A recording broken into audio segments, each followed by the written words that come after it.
নমস্কার বন্ধুরা, সবাইকে স্বাগত জানিয়ে আজকের ব্লগ শুরু করছি। সকাল সকাল একটু বেরোলাম, মনে হচ্ছে শীত বুঝি চলেই এলো। কি সুন্দর সবুজের সমারোহ দেখো, আর আমিও একটু হেঁটে আসছি, ভালোই লাগছে।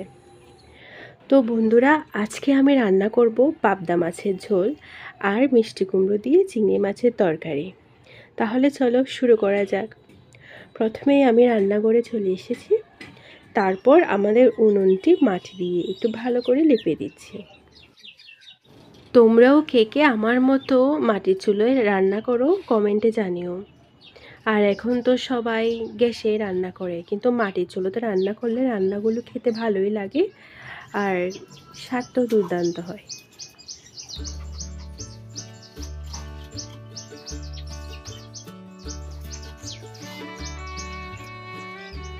মাছের উনুন তো লেপে দেওয়া হলো, এখন আমি আশেপাশে একটু পরিষ্কার করে নিচ্ছি।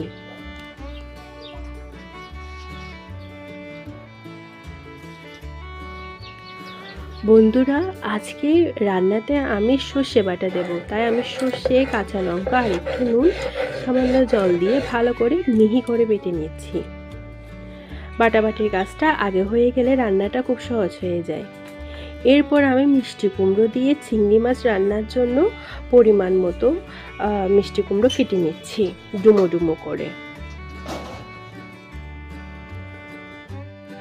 বন্ধুরা, আমি রিমিস ডেইলি লাইফে তোমাদের সবাইকে অনেক অনেক ভালোবাসা জানাচ্ছি।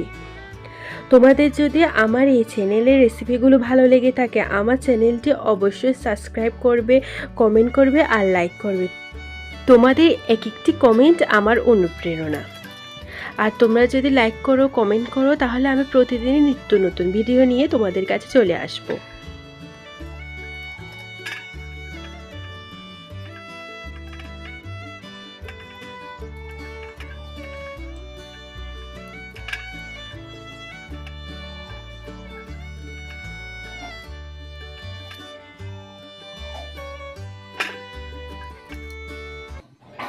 এই তো আস্তে আস্তে মিষ্টি কুমড়ো কাটা শেষ, এখন আমি চিচিঙ্গা কেটে নিচ্ছি। আজকে আমি চিচিঙ্গা দিয়ে পাবদা মাছের ঝোল করব। তোমরা কে কে এরকম চিচিঙ্গা দিয়ে পাবদা মাছের ঝোল করেছো বলিও। আর বন্ধুরা, জানো তো তোমাদের দাদা আলু খেতে তেমনটা পছন্দ করে না, তাই আমি চেষ্টা করি আলু না দিয়ে কেমনে রান্না করা যায়। তাই আজকে মাছ আমি চিচিঙ্গা দিয়ে রান্না করছি। তো প্রথমে আমি পাবদা মাছে নুন হলুদ মেখে রাখছি ভালো করে।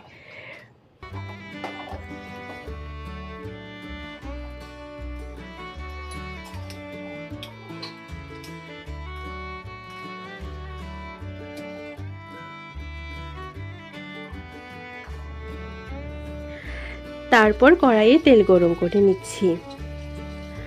আগে আমি মিষ্টি কুমড়োর তরকারিটা রান্না করব, তাই প্রথমেই চিংড়ি মাছগুলো ভেজে নিচ্ছি। অত বেশি লাল লাল করে ভাজবো না, মোটামুটি একটু কালার চলে আসলে মাছ নামিয়ে নিচ্ছি। এরপর কড়াইয়ে আরও কিছুটা তেল দিয়ে আমি পেঁয়াজ, কাঁচা লঙ্কা বাটা দিচ্ছি। একটু ভেজে নিয়ে আমি দিয়ে দিচ্ছি পরিমাণ মতো মরিচের গুঁড়ো, হলুদের গুঁড়ো আর জিরা ধনিয়ার গুঁড়ো। এরপর মশলা ভালো করে কষিয়ে নিচ্ছি, দিয়ে দিলাম স্বাদ মতো লবণ। মশলা কষানো হয়ে গেলে মিষ্টি কুমড়ো দিয়ে দিচ্ছি। মিষ্টি কুমড়ো দিয়ে আমি আরেকটু নাড়াচাড়া করে নিচ্ছি।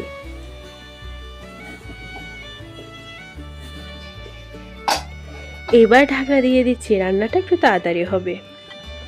আমি পরিমাণ মতো পানিও দিয়েছিলাম। এরপর দিয়ে দিচ্ছি কাঁচা লঙ্কা। এই তো রান্না একদম শেষের দিকে, তাই ধনেপাতা দিয়ে দিচ্ছি। এই রান্নাতে ধনেপাতা দিলে খুব ভালো লাগে। এই তো বন্ধুরা, আমার রান্নাটা হয়ে গিয়েছে। এখন পাবদা মাছে আমি একটু তেল মেখে নিচ্ছি, যাতে ভাজার সময় অসুবিধে না হয়। এরপর কড়াইয়ে তেল গরম করে আমি পাবদা মাছগুলো এপিট ওপিট করে ভেজে নিচ্ছি। অনেক সময় পাবদা মাছ আমি না ভেজেও রান্না করি, তবে আজকে পাবদা মাছগুলো ভেজে রান্না করছি। এরপর সামান্য তেল গরম করে আমি চিচিঙ্গাগুলো একটু এদিক সেদিক করে ভেজে নিচ্ছি।